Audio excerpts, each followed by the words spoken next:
প্রিয় দর্শক, বিএনপির মধ্যে কারা কারা মন্ত্রী বড় বড় পদ স্থান পায় আপনারা একটু শুনেন। এগুলা শুনলে তারপর আপনি বুঝতে পারবেন। এ হলো একটা কুলাঙ্গার। দেখছেন কেন তো? কুলাঙ্গার বললাম তাকে?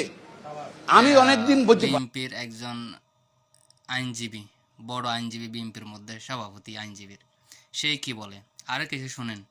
একজনের স্ত্রীকে এই সমস্ত ইস্কন হাসপাতালের সামনে বিএনপির মধ্যে স্থান পায়। একজন স্ত্রীকে বালা রুকলার সঙ্গে পরকীয়া প্রেম করত। লোকেরা বিএনপির মধ্যে স্থান পায় না। পরবর্তী পর্যায়ে বিএনপি জানে আমাদের সেও আমার তারা এই সুপ্রিম কোর্টের সমস্ত লয়ার, কাজগুলা করবে। সে যে হাতে নাতে পাইছে তার গাড়িতে, তো শুনছেন তো কেমন লাগে? তার গাড়িতে হাতে নাতে আমি পেয়েছে, কিছু বলবো ধরছে, না, আপনারাই বলেন। তাকে ওখানে রাস্তা ফেলে যেদিকে যায় দিয়েছে। সেদিকে শুধু বিএনপি তার সব কাপড় খুলে দিচ্ছে। কোনোদিন আপনারা জানেন অনেকেই পায় না, যারা ত্যাগী নেতা, এই কাছের কারণে। যারা দীর্ঘ 17 বছর পরবর্তী পর্যায়ে আমরা চেষ্টা আন্দোলন করছিলাম করছিল, যে তারা স্থান পায়। লয়ারকে মানাতে যে এখন তুমি মামলা যারা করো না, মানে কিন্তু খুবই মামলা ভুক্ত করছে, ছিল, মামলা সে তারা গ্রেপ্তার হলো স্থান পায় এখন বড় এবং তার জামিনের জন্য গেলো।